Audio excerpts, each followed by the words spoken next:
What is up, everybody? This is TCOY, also known as Richard, and I'm coming back to you with another casted game. We are hopping into a team game and specifically focused on the Holy Roman Empire. We want to check how quickly we can get that Imperial Age. In the team game, there's a little bit less pressure. We got lucky with the map is Mountain Pass, so we know it's going to be quite hard for enemies to rush us. So because of that, we are going to see how quickly and how lucky we can be with an Imperial Age. And exactly how crazy this gets for the Holy Roman Empire. I am not sure what the devs are going to do with this. There is 100% some nerfs coming.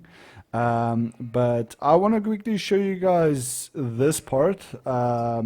Keep an eye on the resources because we are going to be doing some trading soon in the middle to late game. And I want to show you guys just how insane this faction can be. And I see it, if you ever played League of Legends or Rainbow Siege, or some roles are more a scout role than others. But yeah, so the thing is, your villagers get inspired, so you already get that extra 40% bonus.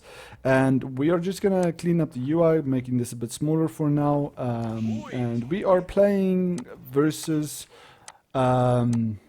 French over here in the left corner. It's an English player, another English player, and a Mongol player. So you would expect this to be quite a, I would say, an aggressive match for them to push into us. And you can see there's quite a big canyon from all the way from here to here. A very big area that needs to be defended to actually have some defense. So, you know, a lot to be said about this game. But we'll check at it from my perspective like this so you can see exactly what I did.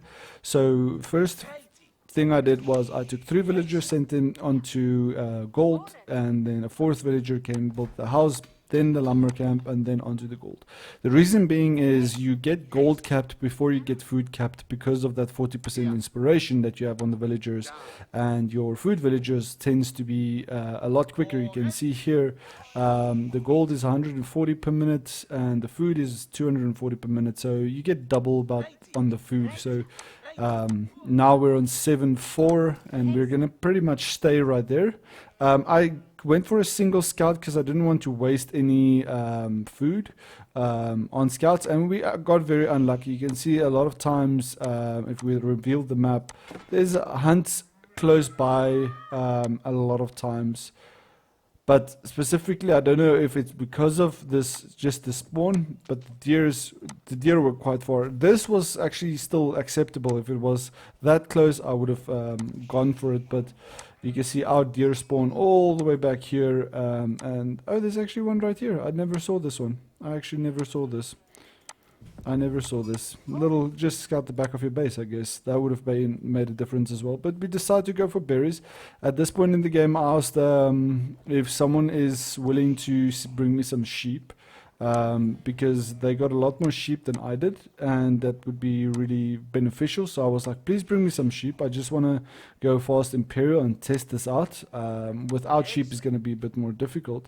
And you'll see the French player right here. He'll send me some sheep very shortly, and I'm very thankful for that. You know, that we can have players with such good attitudes in a game like this. I think Age of Empires is on its way to be a really successful game. Hopefully Microsoft and them just, you know, stops seeing the count of everything and actually starts listening to the players. Make it free to play, get 1 million extra players onto the game, and let's just have some fun. Because if you keep focused on that, it will be a lot easier and better to understand where changes and patches need to happen because of, you know, a lot more feedback. So we move our sheep into the inspiration zone. These 4 villagers aren't, but we need to finish the food. And we have 4 villagers that got the last inspiration from the prelate on the gold before they went on to, he went into the Arcan Chapel. But that was what, 3 minutes 15 on the age up? 3 years, well, that's maybe pushing it. Let's say 3:30 on the safe side. 3 minutes 30 on a feudal age up, and you can see we are miles ahead on the age up time for most people. And in this type of scenario, if it was a 1v1, you would then take your villagers, go onto wood with one or two villagers, get a single outpost, or three to four. I would say 3 to 4. If it was a 1v1, get 3 to 4 villagers on wood, a straggler tree or a closed wood line. Maybe if the Archon Chapel was right here in the corner, so you can get the wood dropped off at the Archon Chapel. That would have been very successful as well. I could have probably gone and dropped the Archon Chapel right here. Then I would have had the wood line and the deer. That would have been much more effective to expand to the bottom, but I didn't know about this deer hunt till quite a bit later. So you can see the French player is now bringing back some sheep, 5 extra sheep, and that's perfect. That's really all I need. So we got a lot of scouting out. Everybody did their part when it comes to scouting, and this is a little juicy expansion point. We have the boar, and this is something that I have never really considered. But it is something I'm starting to look forward to, playing my 1v1s, and that's what team games are about, you know. When you're playing these games, you want to focus on team games specifically, your rate of expansion, and also where these resources and what can I say, where the micro gets tested is in these team games, because it's not about seeing who wins the team game. It goes to show how good is your map awareness, how good is your timing on everything that you need to get done, and you have 7 other players to compare that to. So I would say that's a really good way to look at the game. And you can see the orange player, he's booming. You can see his score is 750. I assume that's because of the silver tree. You maybe get a lot of points for making traders. He has that silver tree that's going to trade all the way down, I guess. But there we go. We are going for a 6 minute 20 Regnitz Cathedral, guys. 6 minutes 20. 6 minutes 20 Regnitz Cathedral. That is some good stuff, I'm not gonna lie. So we got an extra prelate out just to get the gold inspired, because the goal is not castle age, the goal is imperial age. So what you want to do is know exactly where the relics are. So first we can see we have a relic right here. There should be a second relic forward. So one right here, second one right here, third one all the way back here, and they're pretty close. As a Holy Roman Empire, if you were here, yes, you got the food, but you would have struggled to get the relics in. So you'll see we'll start sending our prelates out shortly. This one is already dropped. He's back here. He's gonna move out to this side. There we go. And our second prelate is out there, so we lose a little bit of time of inspiration, but we don't really want to use a little bit more gold. We just get the wood line up here by dropping these 4 villagers on a straggler tree. The drop of the wood, we'll take that wood, we build a house, and we'll go straight onto gold. So that's gonna work in our favor. We'll pick up the first relic right here, and the second relic right here. There we go. Second relic's going to be picked up. And this is great. Now we have our first 2 relics. They're going to be dropped in the Regnitz, because right now we don't need to make any outposts or keeps or anything like that. We can see our team is playing defensive. Chinese player up here, and a French player right here. They were the Giga Chat players right here, because they walled and got us in. I asked for a wall, because I was sending a second prelate back after these 2 are dropped off, so I can try and go for these relics. That's the goal, and we also pinged these units so we can actually just get our scouts on top of them. So that's really much in our favor. I did tell everyone I was going to go fast Imperial, so that they also understand. But you can keep an eye on my resources, and you can keep an eye on the enemy resources. So Omega here is doing well, low gold, but you can see he's training something, because there's a lot of food but not a lot of gold happening. And we have those 2 prelates out. One is there and one is inside the Archon Chapel. We are going for the third relic right here and fourth relic right here. So there's quite a bit of relics on this game. But the main thing is we want to get that first 3 and then take it further from there. So you can see we are 9 minutes 12, 9 minutes 15 in. We are very, very close. I think about 10 minutes. It's very low. These players are doing it a lot quicker than this. But you can see we'll drop off this food. And we'll drop off this food just to force drop off because the gold's going to keep trickling in and we want to get into position. And I was thinking maybe dropping it right here because as I thought about it, I was like, okay, cool, we don't have any food left, so next best thing is get this boar, get the Red Palace of Swabia down, print villagers, and you have extra 2,000 food right here available.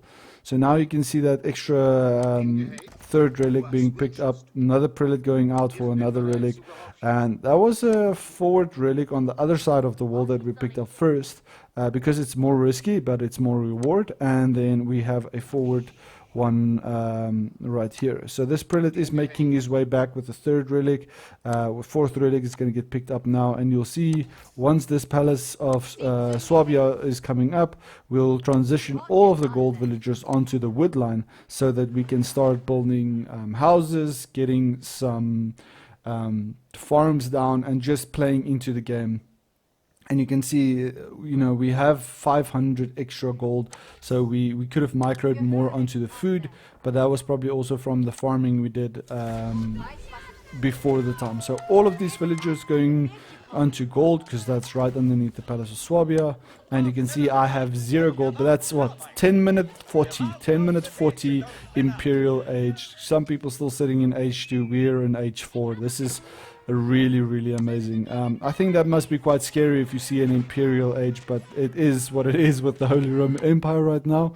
Use it, abuse it, do what you have to, but you can keep an eye specifically on the gold and also our teammates. So all the 2-0 on the side, the Chinese players, the Rus player, myself, and the French player right here. Keep an eye on the gold, keep an eye on the food as we start printing villagers. So we gather a bit of food, force drop off so we can get that extra 200 food so we can start the production.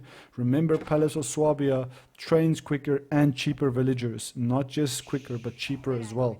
So 17 food per villager, really cost effective landmark. You can see there 200% faster at 66% minus cost.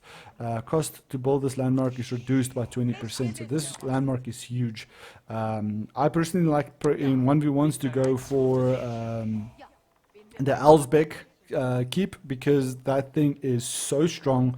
It's with a emergency repair, not being able to use stone, you just starve your enemy out of stone with a landmark like that. It's very effective. I have a video that's coming out. It's a 2-hour video where I break down every single faction against the Holy Roman Empire currently with this new strategy of the Castle Age and how we are going to use that.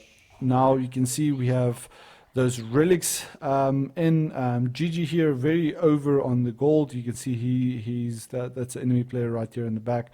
A lot of resources and not an age up happening here. I don't know what he was doing, but we can see now the prelate on the food villagers here. Prelates are all moving out. We are trying to get one more relic, probably going to pick up this one very soon, but you can see the Palace of Swabia printing villagers now. We are on 43. And let's compare it to an English player, a French player, because they do quite good on villagers, 55. But we will overtake that because this counts as basically 3 town centers. So we're sitting on 3 town centers basically right now. And this is going to be really good for us. So our gold is starting to jump up quite a bit, and we are focusing on getting production, so food and gold, and just printing those villagers so we can scale. But this is where the support role comes in, right? So this is pretty standard for a team game. 13.5 minutes is when you will start seeing people go over to a castle age because they're training units. Yeah, there we go. You can see first guy coming in. That's the purple player right here in the corner, and then we have a second castle age by Omega. That would be the teal player on the enemy side. We can actually make make it open right here.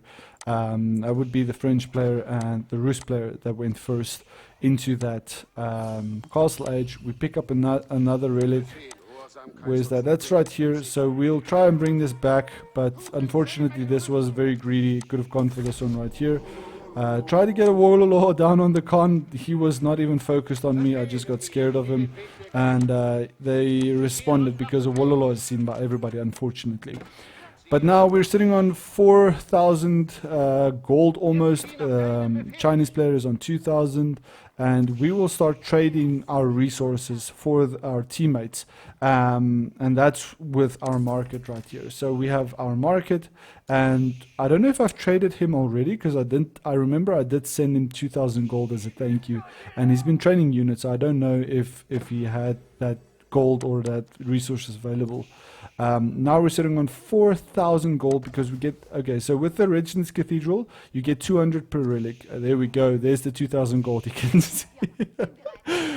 He's just jumped to 4,000 gold. I think that must be quite a nice little, you know, thank you. You know, 5 sheep worth 2,000 gold. That's like, what, 500 gold a sheep, or for 350, 375 around there per sheep. There we go. We actually pick up the relic right here. Little wolf getting sniped there by the tower. Thank you very much, Mr. Pink player here. So we have the relic that's going to come back, and that's going to put us on 5 relics, right? So that would be 3 there, and the 5th one is coming back. We also have the inspiration bonus now upgraded, so it's not 40%, it's 50% with these villagers that is in this area. But you can see they're outside of the drop-off. But all I'm doing is I'm getting wood so I can transition into farms. We just sent some more gold over. That would be to our Chinese player over here, and you can see now he's on 4,500 gold. We are getting 1,800 gold per minute, guys. If you look at the income per minute, this GGO guy is actually getting tons of gold, but that would be probably because of the stepped rebound. So he went silver tree. He is in age 3, where he's getting a lot of trading, and so that's huge. That's 400 gold per trader. That's huge. But I don't know, he actually went for Cruelty. That's interesting. That's very interesting that he went for Cruelty. That's actually insane how much gold per minute he has from these traders. Just something to note. But they are trading to this far corner right here, and they are trading off of the French landmark as well. So you can see some defensive walls coming in now, and you know, we just microing our food and our gold so we can just get some farms out, as you can see the transition. But villager count wise, we're sitting on 93. Let's compare it to the French player who has been doing really good. He's sitting on 83, so we already passed him. GGO 85,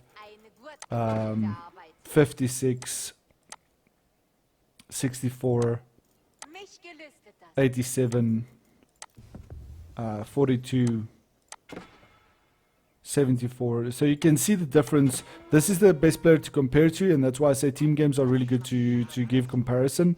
87 villagers, and we are sitting on 100 villagers at 17 minutes. You know, this is crazy. So we have our gold that's coming in. What we're doing right now is just upgrading everything we can. So that would be our lumber camp upgrades. That would be our mill upgrades that came through. You can see it's now almost the precision crossbreeding. We have the lumber camp, acid distillation coming out. We have the monastery upgrades. We have housing that's happening. And just printing more villagers so we can get some gold, get some wood, get some space in this front area as well, so we can start getting some economy and buildings done. But remember, if you suddenly have extra, you can see they actually use the resources. The Chinese player back to 300 gold, the French player on 600 gold per minute. But you can see again we're on 1,000 gold. But this food is starting to run away. So that's what I mean by a support player. We take the food, we take the gold, and we invest that into the other players. And the best way to analyze this is by looking at the players that are doing the most on your team. It's very rare that you get 4 bad players, but you can see all of them are, doing their part. Purple is building military here. Pink is, playing very hard as Chinese with a triple town center boom into Song dynasty. I'm probably trying to get every single dynasty. This orange player is just trading insanely well. With these with the silver tree. Actually surprisingly how effective this landmark is, but it's a giant map with max distance. Probably could have gone all the way to here, but that's really safe and effective, the trading that's happening here at the back. You can see the French player as well coming back with 520 gold for every single trip on these traders. So that's what I mean by you can take on a support role. We just dropped 1, 2 on our way to 3 and 4 castles just to break down and stop this this forward base. But we are just using our gold mainly to get those upgrades. We actually got the building upgrades, so our castles would be a bit more beefy. So currently sitting on 5,000, and as soon as we get this reinforced defense, we'll go up to about 7,500 and on a keep. You can compare that to a normal white tower and so forth. It's quite strong. So that's not our relic being picked up. That's another relic being picked up right here by the yellow player, English player. And now we are running. This is what I mean with this much food. It's better not to sleep on food like that, and just if you're not training units, spend your resources. So you'll see some trading happening. I think around the 8,000 mark we will start sending some resources again over to our team. There we go. So down to 400 food, so we dropped a 2,000 food per player. Now you can see 2,600, 3,000, 3,600 on the food, and I'm not sure if we do the same now with the gold, because we do have the gold to do that. Oh, that's actually the Chinese player. So he's sitting on 7,000 gold. That's insane. But yeah, the food, like, if you suddenly have 4,000 food in the bank and you've been training units, this just becomes so easy to get your upgrade. You can see it's veteran, horseman, veteran, everything against normal lancers and so forth. This is a big army that's right here. We are lacking a little bit of defense with this palisade wall, but we do have the Chinese stone walls right here. They're quite strong. Wall down in the middle, and the red wall all the way here on the side, the French player. 3,500 versus 3,500. You can see the walls, same health, nothing fancy there. But this trebuchet dealing with getting gap in the wall right here, and we are just building up, and that's the beauty of this. You can see now our Chinese player is going to be the first one to push forward onto these bombards and dealing with the bombard, getting the spears and stuff on top of the mangonels. 20 0 range on melee armor, but 20 ranged armor, and that means that these type of units will be very effective at dealing with siege in close combat. You can see there 30 ranged armor, 0 melee armor. So if you want to get rid of this, you want to do that with melee units, and it's not a torch anymore, it's a stab. So okay, now we have 1, 2, 3 keeps up. We have another prelate right here available, 4 keeps up. A lot of resources in the bank, and now we can also transition into our own military by getting all the siege, all the black barracks. We have the upgrades coming in. We have our farms sitting very comfortably with all of the upgrades, so these villagers will gain food 90% faster, I guess, because we have the 50% from the inspiration. We dropped a prelate, 2 prelates back here, so they can inspire the villagers that's not in the circle. And on top of that, they have the horticulture, the triple upgrade. So it's 15, 15, 15. That's 45%. So 95% faster food gather rate on these villagers. And then you add the monastery upgrade, which is another 10%. So 105% gather rate from these villagers. Actually not, I'm wrong, I'm 95% because I added this one already. 50% is because of the monastery upgrade. You don't need the monastery, but I needed the space for the relics. And now you can see we're just getting some extra walls in because we do have the resources. Just so we don't have any run bys happening, because that did happen right here. You can see these lancers, the orange player has 40 lancers inside the base, and you have to respect it. Where do you go with your villagers? You know, you can't, at this point in stage, people will have more than 20 villagers, so you just drop your villagers inside these little outposts, and you can get sniped, but at the same time everybody has resources, so you'll see some help coming in from the people very quickly. We respect them and then start walling it in ourselves as well. You know, these are not upgraded lancers, or they actually are elite lancers, but no ranged armor. So they're just gonna get picked off. You know, it's horsemen versus lancers. But he probably should have gone for a landmark snipe. He has the units to do it, but I'm not sure why he didn't. I guess these what do you call them? Wooden fortresses are actually quite strong. But now he's moving out to the side here, and we are quickly using some villagers to wall in, as you can see right here. So he has to run back into where our armies are. You can see now all of these upgrades coming in, all of the ranged upgrades coming in. You know, what more do we need? We don't need to go ranged because we are going to push for a kill. But you can see with the food and the gold, we are just so far ahead. 143 villagers, 2,500 food, 2,500 wood, 1,700 gold per minute, and just stabilizing on the stone wherever we can. Nice little cropping back here as well. So yeah, I don't know what you guys think about it. Please let me know. I'll speed this up a bit so we can get through the game. I'll also just close this down. But this food stabilization with the influence here and the inspiration of these two prelates at the back, you can see how effective the prelates are.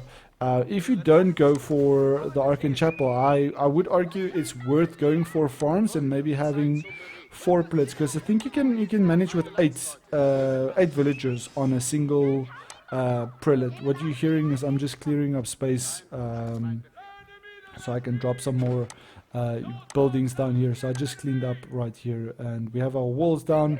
You know, the lancers got finally cleaned up, but now we have armies, and we kind of poked the bear with the lancers coming in again, the orange player.